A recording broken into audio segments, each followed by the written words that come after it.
Հարց խաչմերուկներ թեմայից։ Խաչմերուկը երկրորդը կանցնի։ Ունենք 3 ավտոմեքենաներ, պետք է որոշենք, թե որ մեքենան խաչմերուկը կանցնի երկրորդը։ Նման հարցերում մենք դիտարկում ենք 3 հանգամանք։ Խաչմերուկի վրա տեսնենք լուսացույց կա, թե չկա։ Լուսացույց որևէ տեղում չկա։ Երկրորդ հանգամանքը ճանապարհային նշան չկա։ Եվ երրորդ հանգամանքը կարգավորող անձ, ով կարող էր այստեղ լինել եւ ուղղորդեր, թե որ մեքենան ումից հետո կանցնի։ Կարգավորող անձ նույնպես չկա։ Ուստի մեքենաները առաջնորդվելու են աջից հարված կանոնով։ Ինչ է այն իրենից ներկայացնում։ Յուրաքանչյուր մեքենա համարում է, որ իր ձախ կողմը ապահով է, իսկ աջ կողմը վտանգավոր, եւ աջ կողմից ստացած ցանկացած հարված իր համար շատ վտանգավոր է։ Ուստի դիտարկում ենք տվյալ խաչմերուկի 3 մեքենաներին առանձին։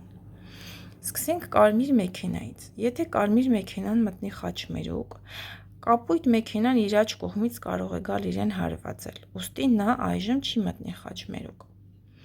Կսպասի մինչև որ կապույտ մեքենան իր ճանապարհով կգնա նոր։ Եթե առաջինը կապույտ մեքենան մտնի խաչմերուկ, ապա իր աջ կողմից կանաչ մեքենան կարող է իրեն հարվածել, ուստի նա նույնպես դեռևս չի շտապում եւ սպասում է կանաչ մեքենային։ Կանաչ մեքենան, եթե այս պահին առաջինը մտնի խաչմերուկ, աջ կողմից որևէ մեքենա չկա, որ կարող է գալ իրեն հարվածել։ Ուստի նա հանգիստ առաջինը կմտնի խաչմերուկ եւ կգնա իր ճանապարհով։ Դրանից հետո կապույտ մեքենան, տեսնելով, որ իր աջ կողմը արդեն ավտոմեքենա չկա,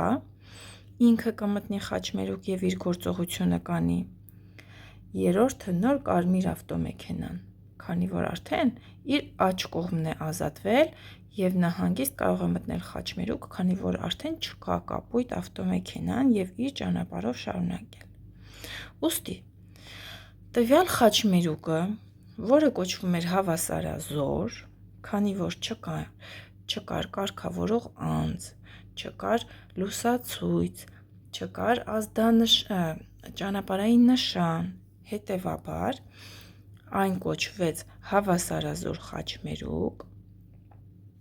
եւ այստեղ առաջինը կանցնի կանաչը, երկրորդը կապույտը։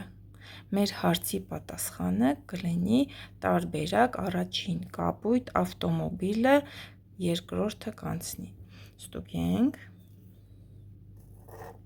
Ճիշտ է, պատասխան 1։